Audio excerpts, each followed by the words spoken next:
ఇక్కడ veg thali 130 rupees, chicken thali 219 rupees, mutton thali 279 rupees. ప్రతి వాటిలో సేమ్ ఇన్ని ఐటమ్స్ వస్తాయి, మెయిన్ ఐటమ్ మాత్రం చేంజ్ అవుతుంది.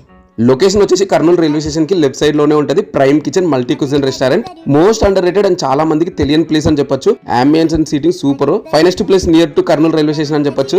Egg drop soup 109 rupees, making super ఉంటుంది. స్టార్టింగ్ లో సాల్ట్ తక్కువ ఉంది అనిపించింది, బట్ టేస్ట్ చేయంగా మంచిగా అనిపించింది. Golden fry paneer 279 rupees. Veg లో మస్ట్ ట్రై భయ్యా, ఫుల్ డ్రై ఐటమ్, మసాలా బాగా నచ్చుతుంది, హెవీగా కూడా లేదు. చికెన్ హరీ మిర్చి కబాబ్ 299 రూపీస్. మిర్చి మసాలాతో మ్యారినేట్ చేసిన చికెన్ ని తందూరి చేసి పైన చీజ్ ఇంకా మిర్చితో ప్రెజెంట్ చేసి ఇచ్చారు, బాగుంది. రోజాలి కబాబ్ 399 రూపీస్. చికెన్ బ్రిజ్ పీస్ లో మటన్ కీమా స్టఫ్ చేసి తందూరి చేశారు. తందూరి చికెన్ ఫ్లేవర్ డామినేట్ చేసింది, కానీ సూపర్. వెజ్ లవర్స్ కి మంచి ఫ్రైడ్ రైస్. ఈ 7 ట్రెజర్ ఫ్రైడ్ రైస్ 279 రూపీస్. మొత్తం 7 వెరైటీస్ ఆఫ్ వెజిటబుల్స్ ఉంటాయి దీంట్లో. Chicken dum biryani 229 rupees. Medium dum ఉంటుంది, దమ్ ఎక్స్ట్రా కావాలంటే కూడా ఇస్తారు. మనం తీసుకున్నది చికెన్ థాలి 219 రూపీస్. నెయ్యి పప్పు కలుపుకొని తింటుంటే ఉంది భయ్యా, సూపర్. లాస్ట్ కి ఒక గోలీ సోడాతో ఫినిషింగ్ ఇచ్చా.